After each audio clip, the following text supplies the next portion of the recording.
trazendo para vocês uma reportagem que a Lucimeire Ramalho fez ontem, porque ontem começaram as aulas em algumas escolas particulares e algumas escolas públicas também, e a partir de ontem ficou proibido o uso do celular nas escolas. Então nós vamos acompanhar essa reportagem da Lucimeire Ramalho, ela vai dar um panorama para a gente do como é que a meninada está vendo aí essa situação agora de não poder usar o celular nem no banheiro, nem escondido. Vamos acompanhar a reportagem da Lucimeire Ramalho. Os alunos do primeiro ano foram recebidos pelos veteranos em uma ação de boas-vindas. Os estudantes aguardaram do lado de fora para receber as orientações e depois seguir para as salas de aulas. Agora, com uma diferença, sem o uso do celular nas dependências da escola, seguindo a lei estadual que passou também a ser federal, sancionada pelo presidente Lula no início de janeiro. Uma mudança que, segundo o dirigente regional de ensino, deve trazer reflexos positivos para esse ambiente. O aluno dentro da escola ele tem que socializar, ele tem que ser amigo, estar juntos, né? Não ter aquela ansiedade que causa o celular. A gente sabe que hoje tudo é celular, né? Mas a gente acredita que vai ser muito positivo. A Letícia, que tem uma filha matriculada na escola, achou positiva a mudança. Eu acho que fica bem melhor, porque com o celular estava dando muita atenção deles, né? Já para os alunos, a medida tem um lado bom e o ruim. Em partes, eu concordo realmente pela disciplina dos alunos, né? Mas uma coisa que eu acho que deveria ser mudado é deixar os celulares liberados no intervalo. De certo modo, aumentar a socialização entre os alunos, mas nem tanto. Tem outros alunos que são mais retraídos e preferem ficar ali na dele. Aqui nessa Escola Estadual de Campinas são 560 alunos, o que representaria praticamente 560 celulares no ambiente escolar. Hoje esse número foi bem menor, poucos alunos trouxeram e quem trouxe teve que deixar na caixinha. Nós temos um espaço para armazenamento, né? De quem trouxe, a gente recolhe agora na entrada e devolve na saída. Mas não responsabilizamos qualquer dano, né? Porque a gente não tem esse controle. Nesta outra unidade particular, as aulas voltaram na semana passada. Por aqui, o celular já era proibido em sala, mas podia ser usado nos intervalos. Agora, não pode mais. É celular desligado e dentro da mochila. E a gente tem sentido uma melhora significativa do grau e do nível de convivência dos alunos, da interação entre eles durante esse período, né? A medida mudou mesmo o cenário no intervalo. Os alunos conversam mais, se divertem juntos. Eu acho que tá muito melhor, assim. A gente conversa do fim de semana, né?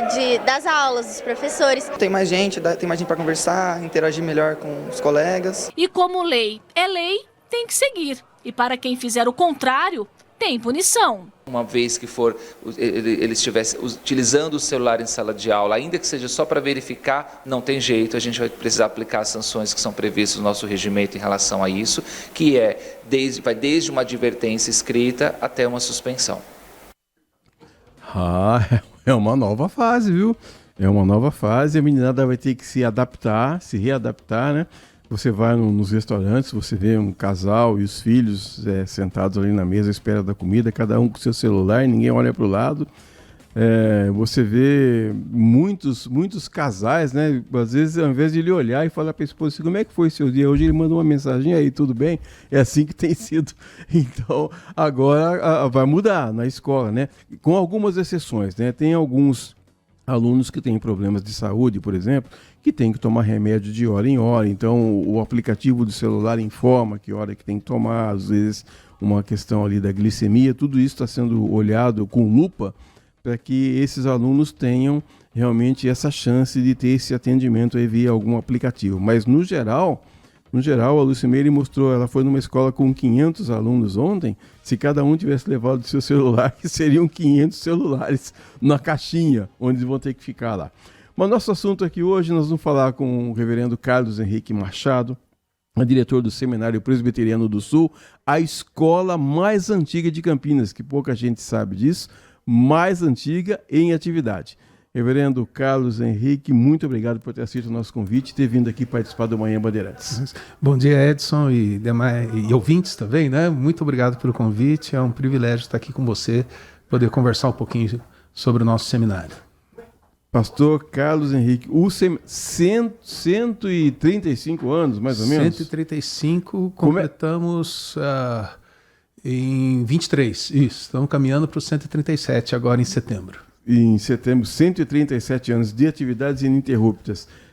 Não é fácil manter uma estrutura dessa não, hein, Carlos Henrique? Sim, é desafiador e, ao mesmo tempo, como contamos com uma boa equipe de apoio, tanto local quanto da própria denominação, né, porque é um seminário confessional, então a gente consegue enfrentar os desafios que a gente tem aí no dia a dia. E quantos alunos no seminário hoje? Atualmente nós estamos com 104 alunos, né? São 4 turmas, o curso tem 4 anos, então no curso de bacharel de teologia nós temos 104 alunos. O curso de bacharel em teologia, ele entra candidato, né, seminarista, depois ele sai bacharel e aí já sai com condição de assumir uma igreja, por exemplo, ou não? Não é assim que funciona? Quase isso. A grande maioria dos alunos, hoje dos 104, nós temos praticamente 99, se eu não me engano, que são candidatos ao ministério da palavra, a serem pastores um dia, mas eles já tiveram todo um primeiro preparo antes de chegar na casa, né? Eles têm que ter pelo menos um tempo mínimo de membresia numa igreja, participar de uma igreja, ter atividades nessa igreja, ser acompanhado pela liderança local.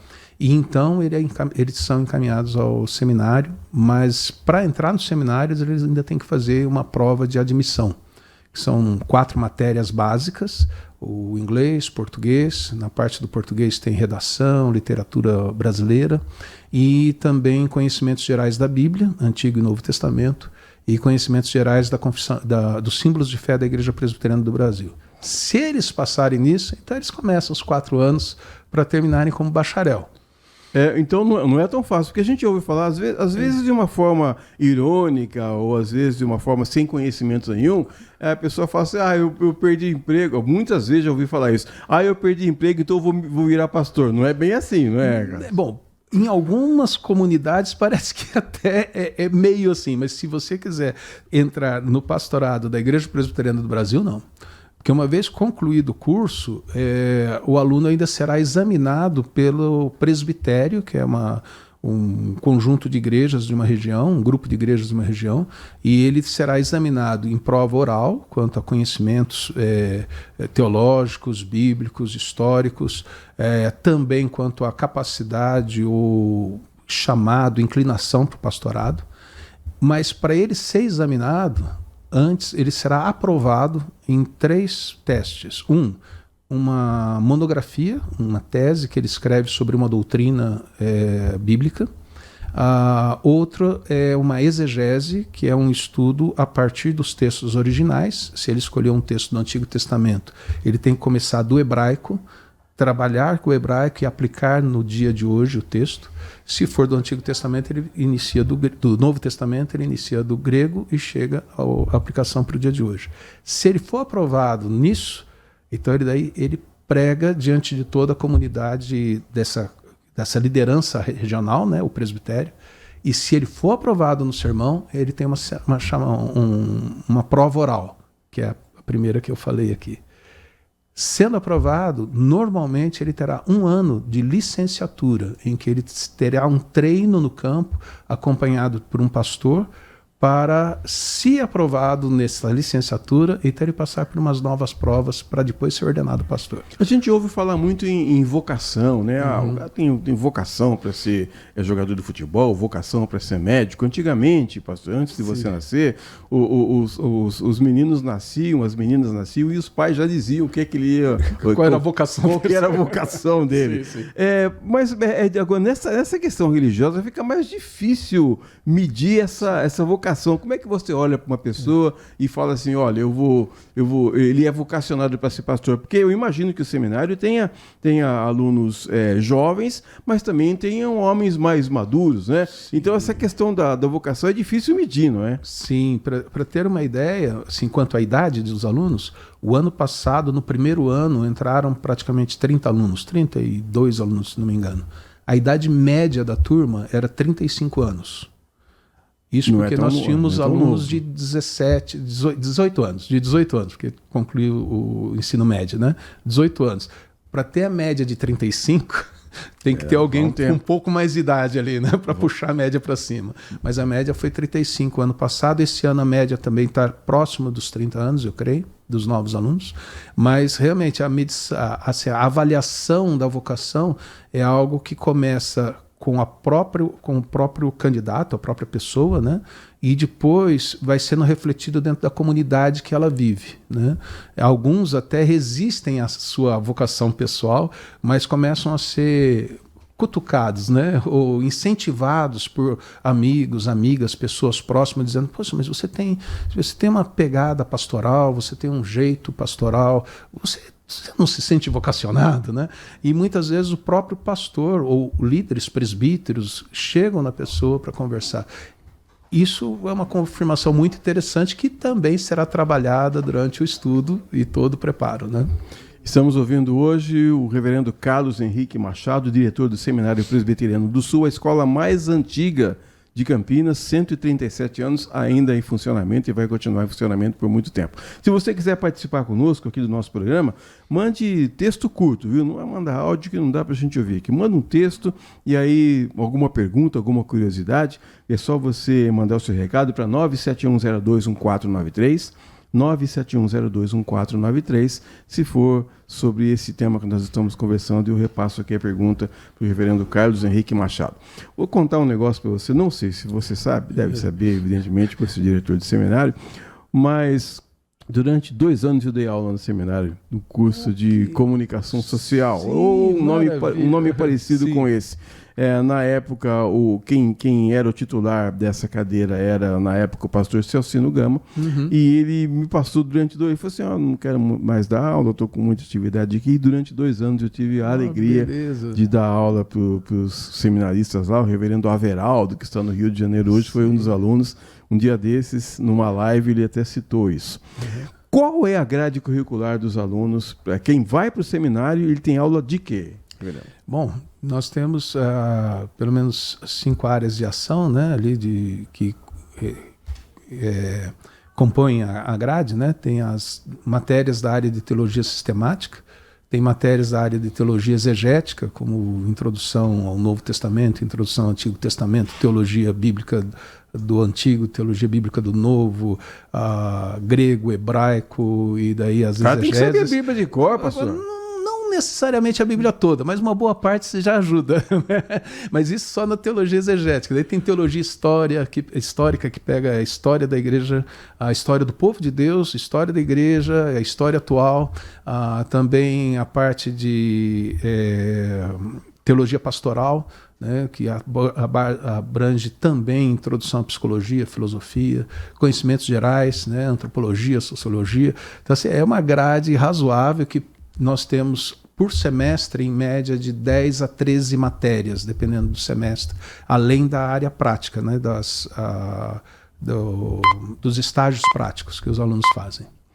10h15, você ouviu aí o 5º sinal. Tem aula de grego, de hebraico também? Tem aula de grego e hebraico. São só 4 semestres de grego e só 4 de hebraico. Eles têm iniciação. Mas tem que sair falando essa língua? Não, tem que sair lendo, mas assim, pelo menos com a ajuda de algumas ferramentas. Alguns saem com mais destreza pela facilidade que tem com línguas, mas saber usar as ferramentas básicas é importante, tanto para o grego quanto para o hebraico. E quantos seminários presbiterianos tem no Brasil? Hoje nós somos 10 seminários e uma extensão. Campinas, o nosso seminário de Campinas tem uma extensão em Curitiba, que está iniciando os passos como pertencente à Igreja Nacional. Foi uma iniciativa das comunidades locais, iniciaram um trabalho lá, e hoje é a extensão do Seminário de Campinas. E tem outros 9 seminários além dos nossos. E o pastor se aposenta com quanto tempo de serviço? Olha, depois de 35 anos de ministério, ele pode requerer a jubilação. Não é obrigatório, antes era obrigatório aos 70 anos de idade, fosse o tempo que fosse, como agora, né? Alguns vão ser ordenados aí com 50, 60, com 70 eles tinham que jubilar. Hoje não tem mais a idade obrigatória, mas 35 anos de ministério ele pode ser jubilado. Eu vou dizer por que eu estou perguntando isso, porque com tantos alunos que você me disse que tem no seminário, cada vez tem mais pastor, mas tem campo para todo mundo trabalhar? Tem campo para todo mundo. Na nossa última formatura, o reverendo Roberto, brasileiro, o presidente foi aluno do seminário. Foi nosso aluno, foi nosso professor também, né? E estará conosco agora no dia 18, no culto de abertura do ano letivo, às 9h20 da manhã. Inclusive é culto aberto, todos que quiserem participar são convidados para estarem conosco. O reverendo Roberto Brasileiro mandou uma mensagem para os nossos formandos lembrando isso, né, que não falta campo para pastor, falta é pastor para os inúmeros campos que nós temos à disposição, não só no Brasil, mas no mundo, porque a Igreja Presbiteriana também tem essa ação de missões transculturais. Né? E o Seminário Presbiteriano do Sul, para quem não conhece, difícil você não conhecer, porque é um prédio imponente que fica ali na Avenida Brasil, 1200, não é isso? Isso mesmo. E agora ficou mais fácil você identificar ainda, porque tem uma universidade ao lado, que é a Universidade Presbiteriana Mackenzie. O terreno ali foi dividido, ali virou um centro educacional de primeira linhagem, não é? Sim, sim. É um espaço onde a cultura, a educação, de transformação da sociedade é marcado ali. E é possível visitar o seminário ou não? Sim, é possível. É sempre bom só avisar que está chegando lá, né? Nós temos de segunda a sexta-feira, das 8 horas da manhã até as 5 da tarde, sempre tem alguém ali para acolher e poder apresentar o espaço. Né? Você falou que depois de 4 anos, o aluno, o candidato, ele sai de lá com uma formação como bacharel em teologia, né? Tem alguma relação com o MEC essa formação ou não? Não, atualmente não tem, né? A Igreja Nacional prefere não ter esse reconhecimento do MEC no nosso curso, e nós conseguimos também, por ação da própria igreja, manter o título de bacharel em teologia, porque foi o primeiro seminário, se eu não me engano, no Brasil a dar esse título, no início do século XX. Inclusive eu tive a oportunidade de fotografar esse primeiro diploma de bacharel, escrito todo em latim, né, para um ex-aluno nosso, que residia ali na região do Vale do Paraíba. E então, como o título vem antes de existir algo semelhante no Brasil, foi permitido que nós continuássemos a dar o título de bacharel em teologia. E eu tenho um outro dado que eu vou te dar também agora, Carlos Henrique. Eu tive a oportunidade de visitar a Universidade de Princeton tempo atrás, aí nos Estados Unidos, ali perto de Nova York, ali em Nova Jersey. E lá tem alguns documentos que são importantes demais para o Seminário Presbiteriano aqui em Campinas. Eu tive a oportunidade de manusear esses documentos com luva, evidentemente, para você não danificar o material. Mas é histórico isso, não é? Sim, é histórico, sim. O início da nossa casa está ligado direto à missão da Igreja Presbiteriana dos Estados Unidos, né? Simonton, o primeiro missionário que vem ao Brasil e forma em Princeton. E ali também tem toda uma biblioteca onde tem vários documentos. Eu soube por um historiador nosso, e sei que a reverenda Alderi está lá nos Estados Unidos esses últimos meses também fazendo esse levantamento de muitos documentos para enriquecer o nosso conhecimento da história, saber com mais detalhes de onde viemos e como crescemos, né? A igreja geral e o seminário também. Agora, não é toda hora que um aluno se torna diretor da escola onde ele estudou, que foi o seu caso. Isso eu queria que você contasse essa história, porque senão o pessoal vai achar que é fácil também, hein? Sim. Não, eu, pela graça de Deus, eu sou de Campinas, né? Formei no seminário de Campinas e quando eu me formei, fui para Santa Catarina, onde eu trabalhei por 12 anos lá. E quando estava no início do 12º ano, um colega, o reverendo Romualdo, de Souza Correia, visitando, falou, olha, tem uma igreja em Campinas precisando de pastor, você não gostaria de ir para lá, tal, retornar? E eu aceitei o convite. Então voltei para Campinas, isso foi em 97, janeiro de 97, e em 98 abri o espaço para lecionar no seminário.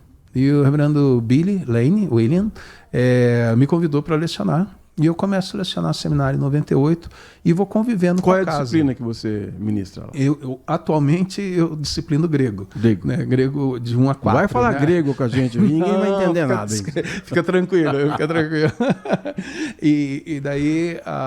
mas na época eu comecei lecionando hermenêutica, né? Que é a interpretação bíblica, e passei para algumas outras matérias, e nessa caminhada, podendo estar junto com a casa, em 2013, o reverendo Adão Carlos, que era o então diretor, que também foi aluno da casa, ele estava para sair da direção.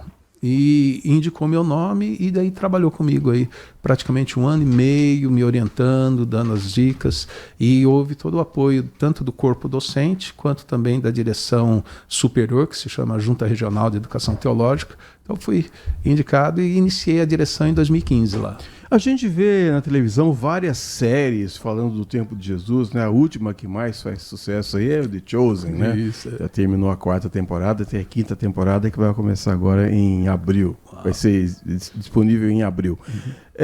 E eu tenho a impressão que essa é uma série que está muito próxima do que era a realidade, não só pela vestimenta, mas pela forma como eles se comunicam, e a gente vê um Jesus, me parece, muito mais perto das pessoas, com reações muito mais humanas do que quando porque a gente olha para a Bíblia, a gente vê Jesus, Filho de Deus, uma coisa assim muito distante, e essa série parece que traz Jesus um pouco mais de perto. Você viu a série? E eu vi primeira temporada. Primeira temporada e acho que parte da 2ª temporada também, se eu não estiver enganado. Gostei bastante assim dessa parte de tentar traduzir ou revelar, interpretar para a gente algumas coisas que você, para saber do texto, tem que ir para livros de arqueologia ou livros de contexto histórico, de geografia, porque teoricamente quem escreveu lá na época, os primeiros leitores sabiam esses detalhes e nós estamos por fora, né?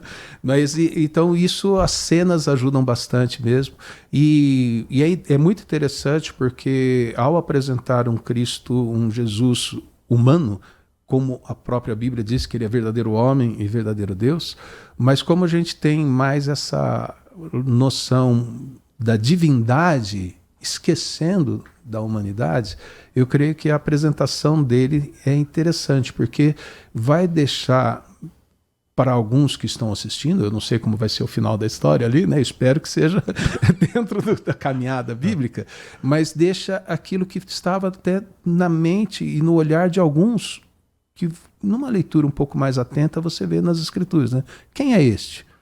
Como é que ele consegue fazer isso? Mas por que você perdoa o pecado? Como que você pode fazer isso? Você é um homem, né? E realmente ele não é um homem, mas ele é homem, né? Mas é o Deus encarnado. Então, ele podia fazer os milagres que fazia, tinha poder para isso, podia e faz hoje o perdão dos pecados, tudo isso ele tem poder. Mas a convivência com ele provocava naqueles primeiros participantes da comunidade essa dúvida, né? Até o momento da ressurreição. A ressurreição vai deixá-los assim, já sabendo quem era Jesus mesmo. Mas é importante uma série que me traga essa humanidade, até para eu lembrar disso, que ele sabe o que é ser gente como nós somos. Por isso que ele nos entende, não só porque nos criou, mas ele se fez homem por amor a nós.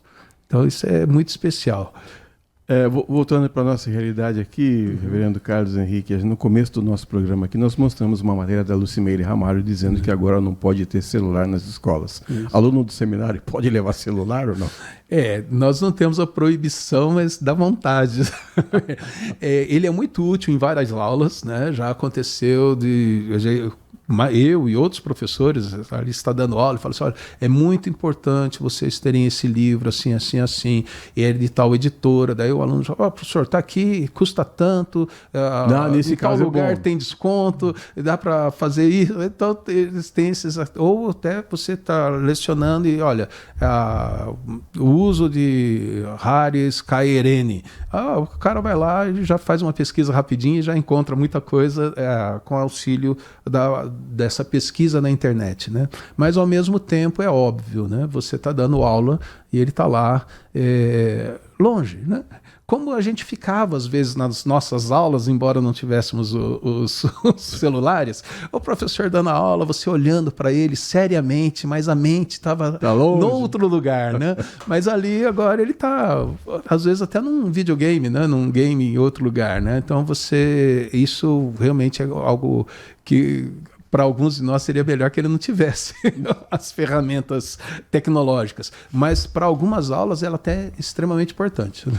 Reverendo Carlos Henrique Machado, muito obrigado por ter vindo aqui aos estúdios Rádio Bandeirantes. Queria que você deixasse uma mensagem aí para os nossos ouvintes, para quem for ver esse programa depois na internet. Nós também estamos em todas as plataformas, no YouTube, onde você clica lá, Manhã Bandeirantes, você vê a fotozinha do Heitor lá, que é o titular do programa, e você acompanha a nossa programação. Queria que você deixasse uma mensagem para os nossos ouvintes e me fala alguma coisa em grego aí, só para a gente ter noção dessa linha. Depois traduz, hein, pelo amor de Deus. Haris Kairene. Graça e paz. Ó, você tá vendo? Essa é uma boa, né? Anotaram aí, meninos? Vou cobrar depois do final do programa, viu?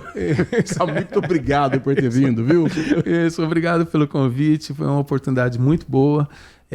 Falar um pouco da nossa casa, nossa, porque você também esteve lá conosco e é amigo da casa, né? Participa da história nossa. E que Deus abençoe a caminhada sua, da equipe toda, e também dos nossos ouvintes, né? Sabendo que, na medida que nós crescemos no conhecimento da pessoa de Jesus Cristo, nós temos mais vida e uma vida super especial para curtir com Ele. Conversamos com o reverendo Carlos Henrique Machado, diretor do Seminário Presbiteriano do Sul.